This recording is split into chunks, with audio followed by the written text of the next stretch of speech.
بسم الله الرحمن الرحيم. الحمد لله رب العالمين والعاقبة للمتقين والصلاة والسلام على أشرف المرسلين وعلى آله وصحبه أجمعين. وبعد السلام الله عليكم ورحمته وبركاته. نحمد الله على لقائنا في هذا الصباح السعيد، وإن شاء الله سنواصل في هذه المرة أيضا حديثنا عن فنون النثر. لأن للنثر فنون كثيرة كما كان للشعر فنون كثيرة. فنون الشعر شيء وفنون النثر شيء آخر. فانتهينا في الفترة الماضية عن الحديث عن فن الخطابة، وقمنا بتوزيع الخطابة إلى أنواع عديدة. هناك فروع البحث الدقيق لكل نوع من الخطابة. وفي هذه المرة إن شاء الله سنواصل جولتنا ونتحدث ونلقي الضوء على الفن الثاني من فنون النثر، وهذا الفن المسمى بالكتابة. إذا كان هناك الخطابة، هنا الخطابة كتابة. لأن النثر في الأصل نوعان رئيسيان. النوع الأول هو الخطابة. طبعا الخطابة مشهورة حتى في العصور القديمة، العصور مثل الجاهلية والصدر الإسلام وغيرها من العصور القديمة.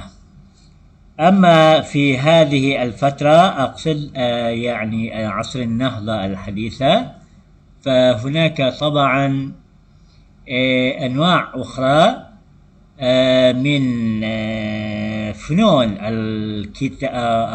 النثر ظهرت بكثرة. منها فن الكتابة، كتابة المقال، كتابة القصة، كتابة التوقيعات، وهناك أشياء أخرى سنلقي الضوء في خلال هذه اللقاءات إن شاء الله بإذن الله. أما في هذه المرة إن شاء الله سنلقي ضوءا ساطعا إن شاء الله، وأقول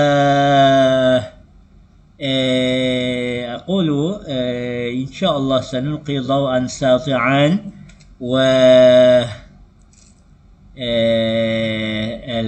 ماذا نقول، وسنقوم بالبحث حول فن الكتابة.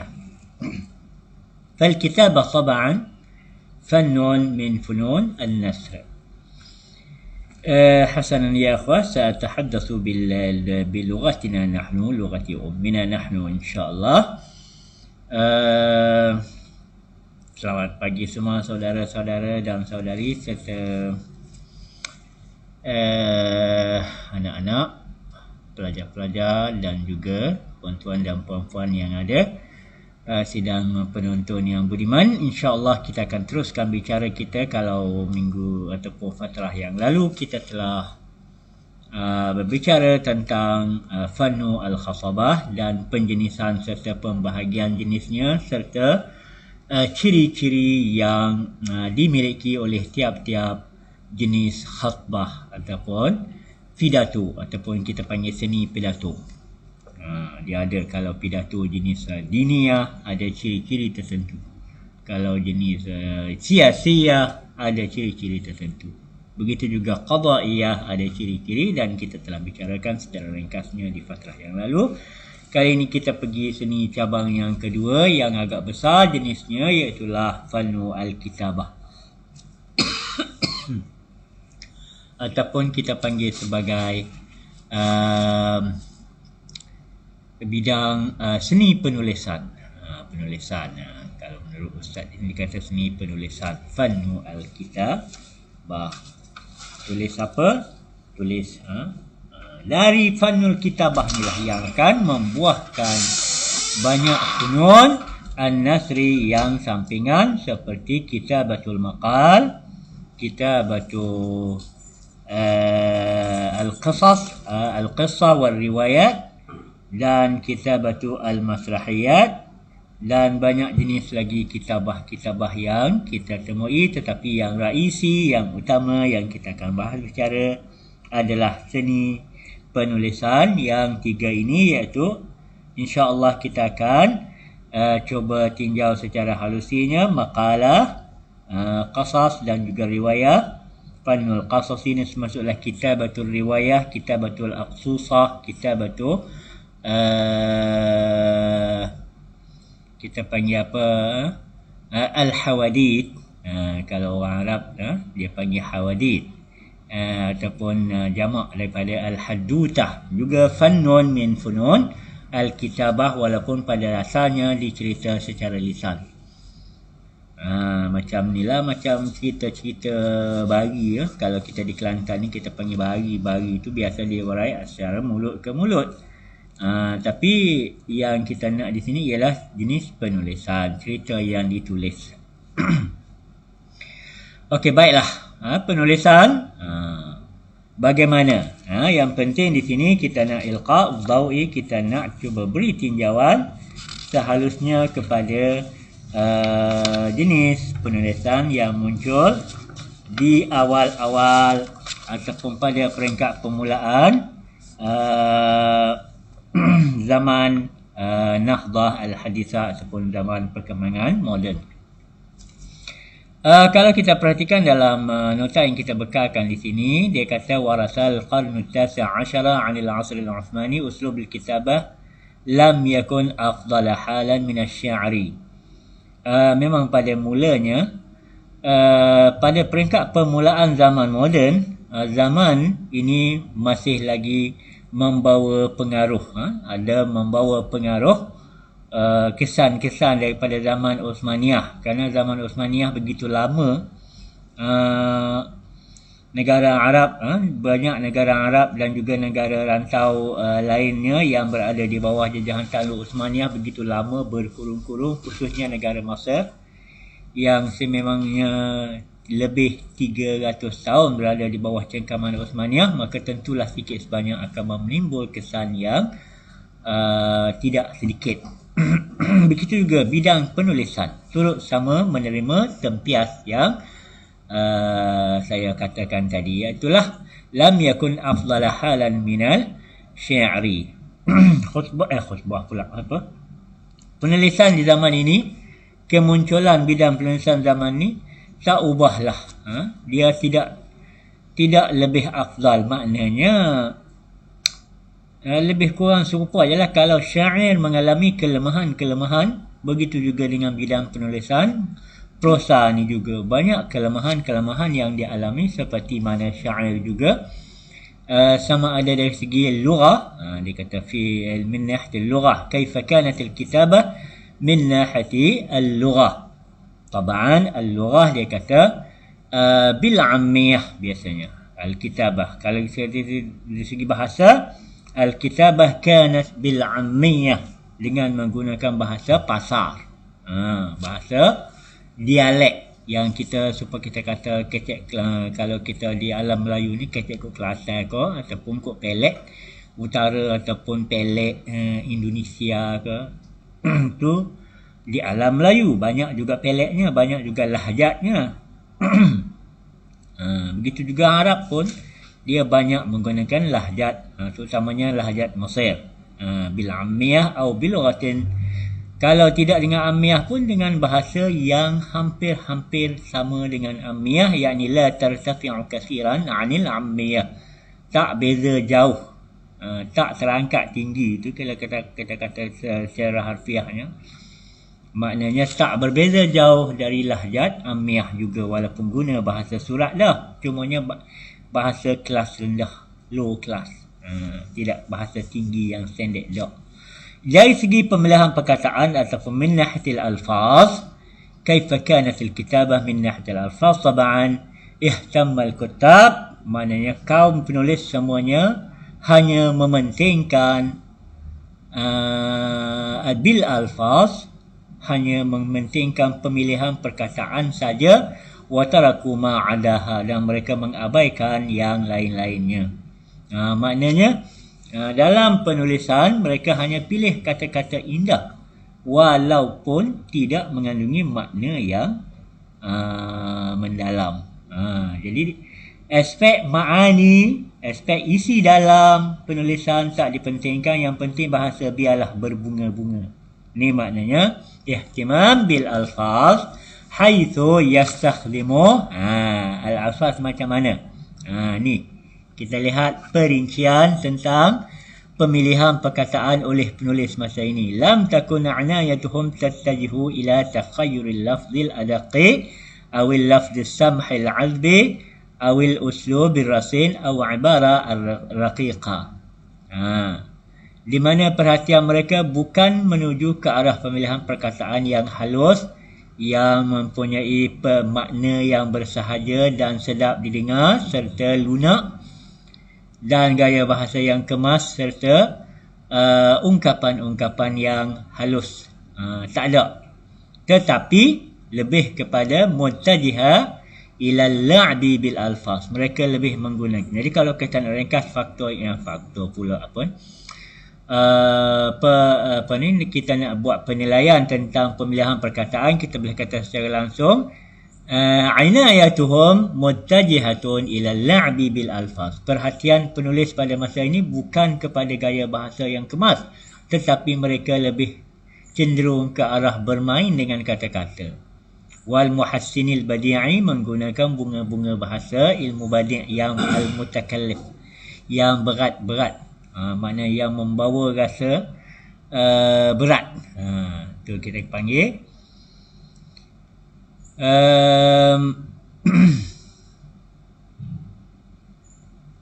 bahasa badi' ni maknanya bahasa yang berbunga-bunga lah, macam dia guna unsur-unsur sibak, unsur-unsur jinas, unsur-unsur yang semacam tu, yang berkaitan dengan ilmu badi' yang kita belajar dalam balaghah tu, terlalu banyak sangat. Dia macam bunga lah. Kalau kita nak hias apa-apa pun, kalau bunga banyak sangat, dia akan jadi mabuk.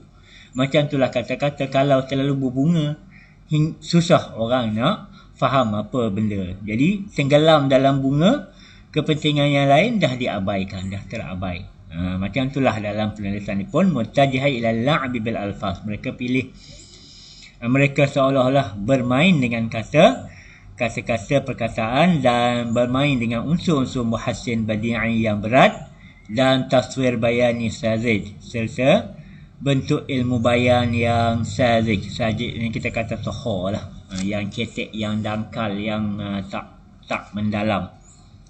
Kalau orang tu sazij, maknanya orang yang luruh bendu. Kita kata innahu rajulun sazij, maknanya orang tu luruh bendu. Betul, orang Kelantan kata betul. Betul, pesodek. Okey, kemudian dari segi aspek yang ketiga, aspek bahasa, memang kita kata penulisan banyak digunakan ammiah ataupun bahasa yang sewaktu dengannya. Yang aspek pemilihan perkataan, mereka lebih cenderung ke arah bermain kata-kata dan menggunakan muhassin badi'i. Ini ringkasannya. Kita boleh kata kanat kitabah bil ammiyah atau bilughah la taltafi' kathiran, dan ihtamal kutab bil alfaz wa taraku ma adaha, dan inayatuhum muttajihah ila al-la'bi bil alfaz wal muhassin badi'i al mutakallif wa taswir al bayani as-sadiq. Tu satu tu. Kemudian dari segi aspek ma'ani, aspek maksud yang nak dibawa ataupun makna ataupun isi dalam dia, lam takun lahum himamun taghusu listikhrajil jadid. Maknanya mereka tidak mempunyai hasrat, tidak mempunyai minat untuk mendalam sehingga boleh menerbitkan sesuatu yang baru ataupun mengembalikan ungkapan ataupun pembentukannya dengan bentuk yang lebih seni ataupun lebih indah. Tak. Maknanya mereka tak mempunyai hasrat untuk mengorek makna yang baru. Tak. Dari segi maksudnya, hanya perulangan hak tu lah.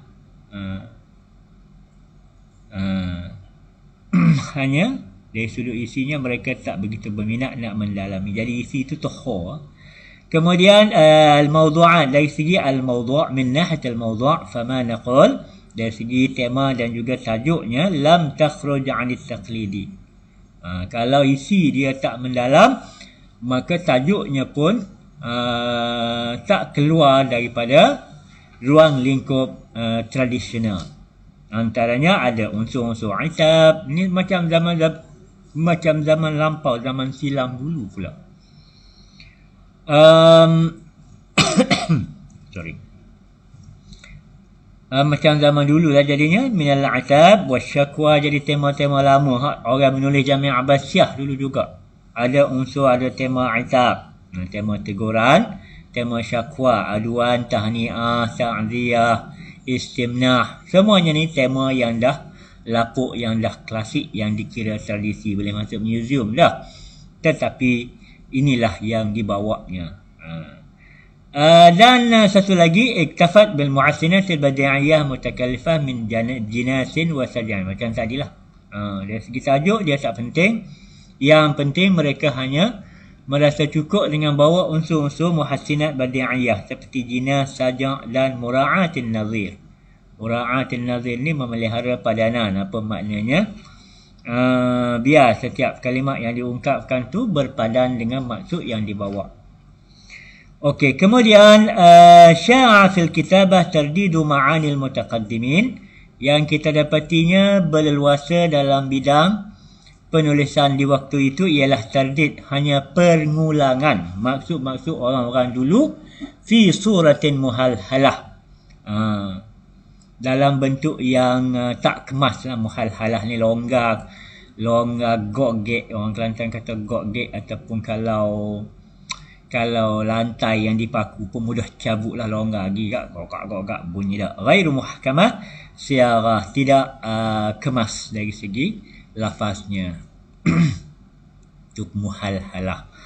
Okey, itu antara hala al-kitabah pada peringkat permulaan zaman moden. Maknanya seolah-olah mewarisi lagi, bukan seolah-olah lah, memang dia mewarisi apa yang pernah terjadi kepada penulis-penulis dan juga para karyawan-karyawan di zaman Osmaniyah dulu juga, baik dalam bidang puisi dan ataupun dalam bidang prosa. Khususnya bidang prosa ni lah. Okey, kita nak lihat yang perkara selanjutnya. Kaifa kanat halatu الكتابة في بداية هذا العصر، كتابة الشيخ الخشاب. Antara yang tersohor pada permulaan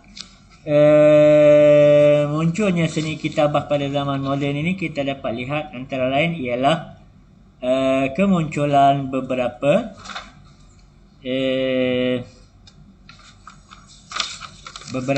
individu yang tersohor. Seperti mereka ni kita boleh anggap sebagai wira lah. Ni pada permulaannya kita dapat lihat peranan Syekh Khashab, Syekh Hasan Al-Ansar, Syekh Rifa'ah Rafi' Al-Tahtawi dalam bidang penulisan. Apa peranan mereka? Ni kita nak lihat bidayatu hadzal asri. Kita dapat lihat tokoh-tokoh ini lahir. Antaranya ialah kitabatu Syekh Al-Khashab wal-Ansar wal-Tahtawi, kanat thaqafatuhum ma'unan lahum ala basi syai'in min ar-ruh fima katabu wa in dhallu ka kuttabi ahdihim yaltazimuna as-saj'a. Ini pada peringkat awalan zaman ini muncul tokoh-tokoh tokoh-tokoh bidang penulisan yang walaupun kita kata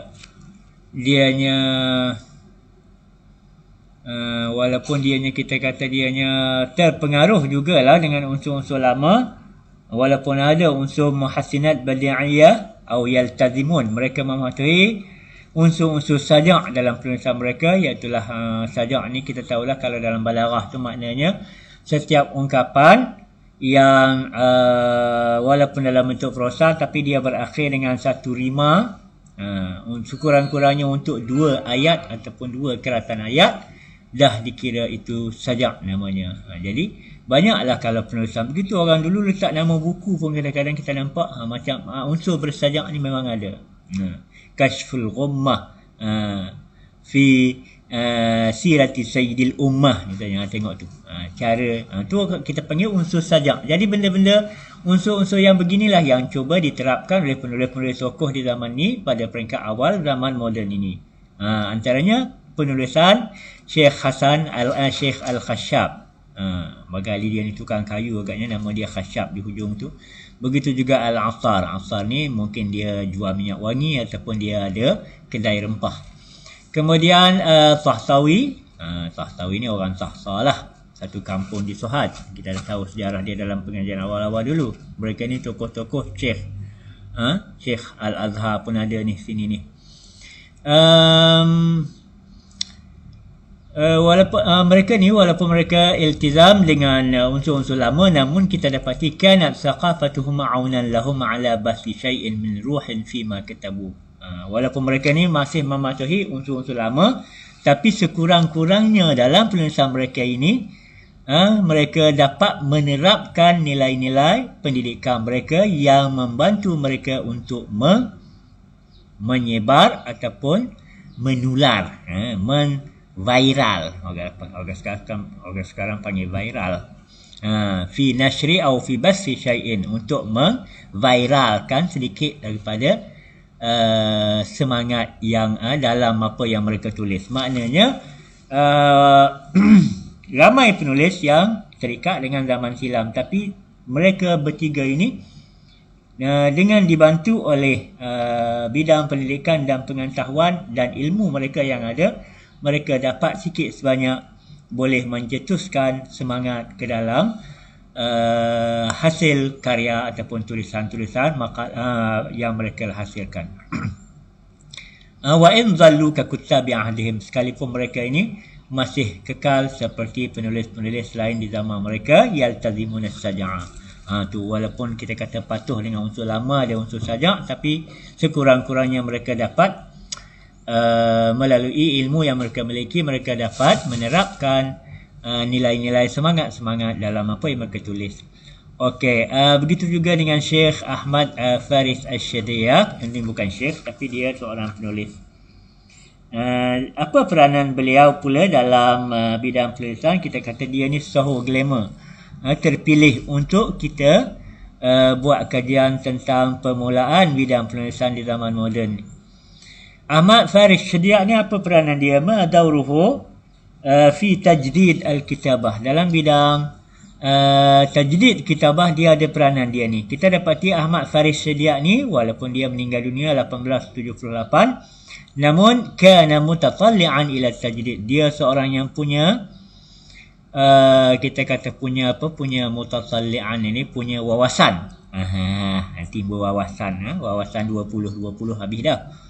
Sebab ni 2021 dah ni, wawasan berapa pula tak tahulah. Dan Ahmad Faris Shadiyak ni seorang yang memang berwawasan dalam pembaharuan lah, mutasalli'an ila tajdid, sentiasa ingin mencari pembaharuan. Di mana beliau pada mulanya ni peranan dia ni hawala an yukhallis al-kitabah min ashaddi aghlaliha wa huwa as-sajak. Mari dia ni lah, walaupun orang lama dulu memang berpegang dengan unsur lama lah dianya, cuma kita boleh anggap hero dalam bidang pembaharuan ni ialah Ahmad Faris Shadiyak lah, fi tajdid al-kitabah. Ahmad Faris Shadiyak, saya tak tahu kenapa dia dinamakan Shadiyak. Biasanya Shadiyak ni orang yang buah besar. Kalau orang Kelantan kata buah besar. Tak apalah, apa pun kita husnuzan saja. Okey. Dianya mutasalli'an ila at-tajdid, dan apa usaha yang dia buat, apa peranan yang dia mainkan dalam memperbarui bidang penulisan ini. Katanya ittila'u ala adabil lughat ukhra, yakni hawala an yukhallisa al-kitabah min ashaddi aghlaliha, dia cuba untuk membebaskan bidang penulisan dari belenggu yang amat kukuh sebelum ni, wahwa saja'u, iaitulah unsur sajak yang saya sebutkan tadi. Sebenarnya banyak membelenggukan hasil karya.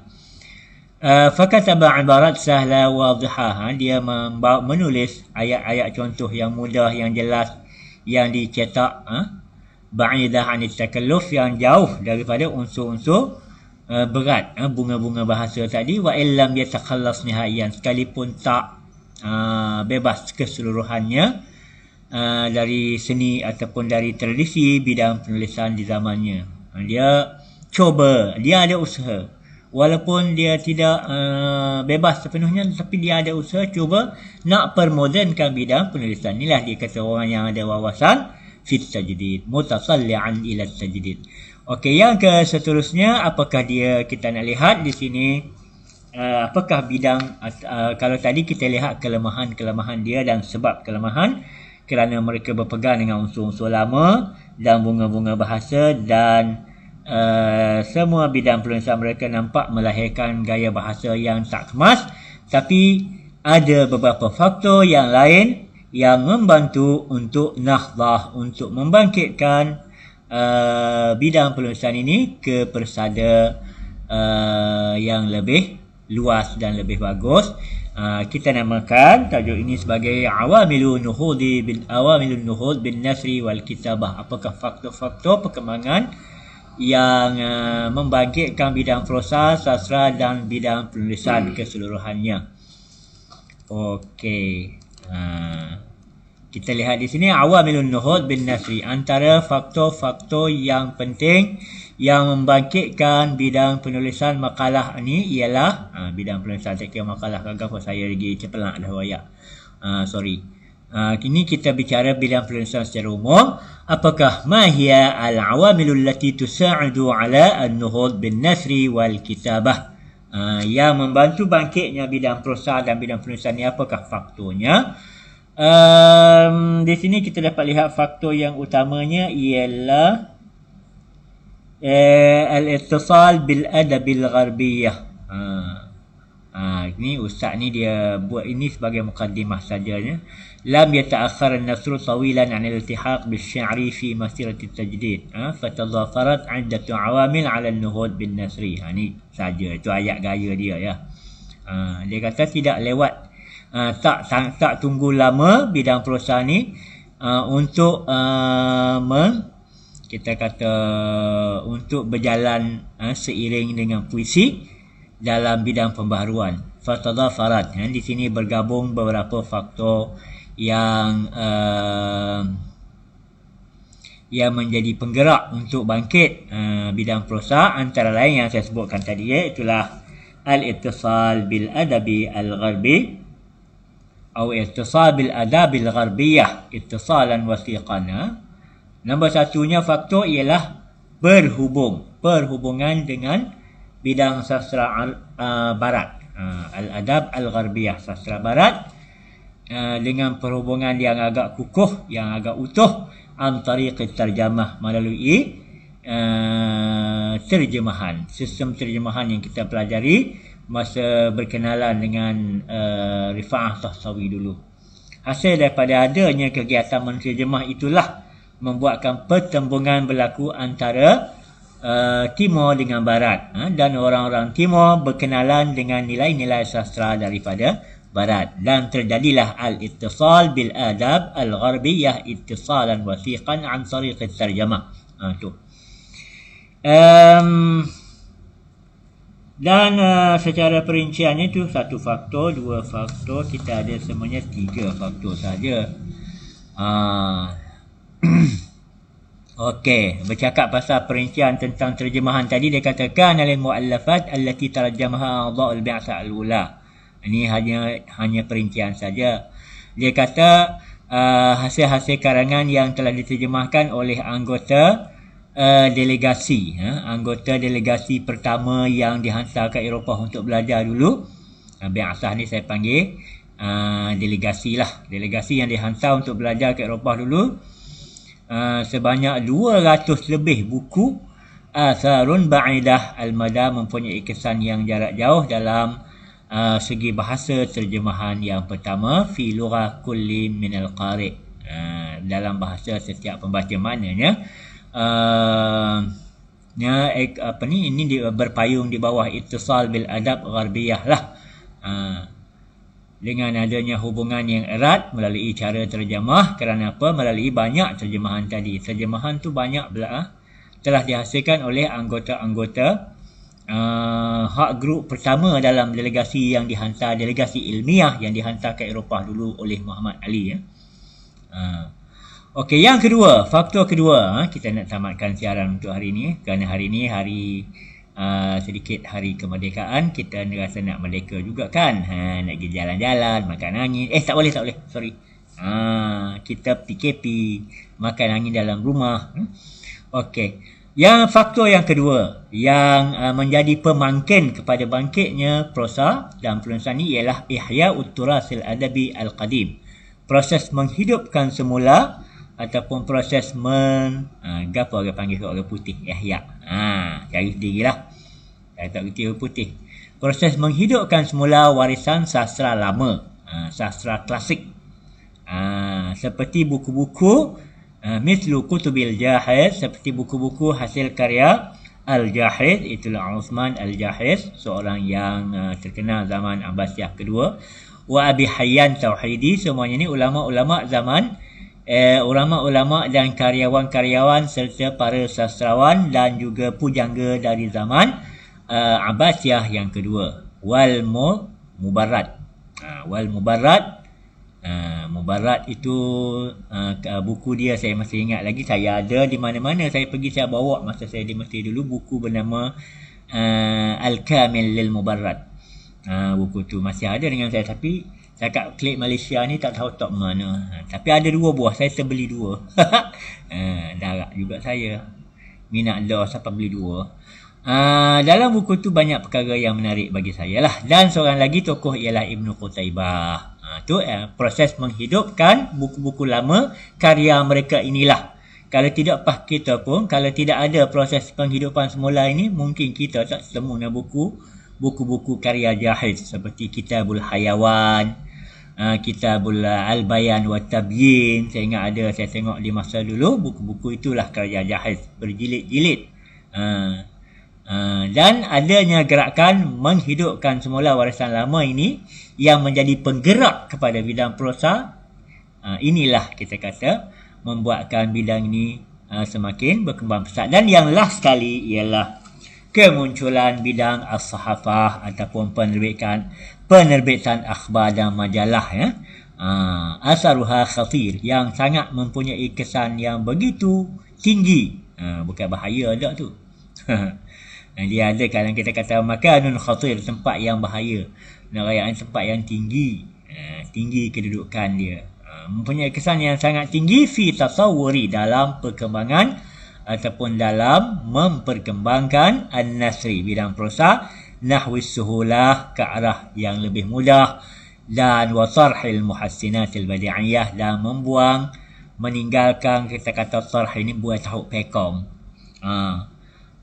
Pekong tahu lah nak ayatnya, segala unsur al-muhassinat al-badi'iyah, unsur bunga-bunga bahasa yang berat-berat. Bukan tak boleh guna unsur bunga bahasa, tapi biarlah bertempat dan biarlah sederhana dan boleh diterima. Kalau banyak sangat nanti hilang keindahan. Nampak indah dah lalu, tapi benda yang lebih penting tenggelam di sebalik bunga. Okey, itulah saja saya rasa untuk kali ini. InsyaAllah dalam pertemuan yang lain kita akan bicara lagi tentang seni prosa yang seterusnya, iaitulah bernaung di bawah bidang penulisan kitabah ini. Ada maqal dan ada qasas dan ada juga yang last sekali ialah al-masrahiyat. Ni untuk kita bicara di sini. Tetapi kalau kita nak tilik bidang penulisan kitabah ni memang banyak lagi lah. Bukan cakap hak 5 ni je. Tu kaji sendirilah. Untuk calon-calon kita di peringkat Islam, sukatannya cakap tu. Wallahu alam. Ila liqana akhir, insya-Allah. Arakum bi khair. Wassalamualaikum.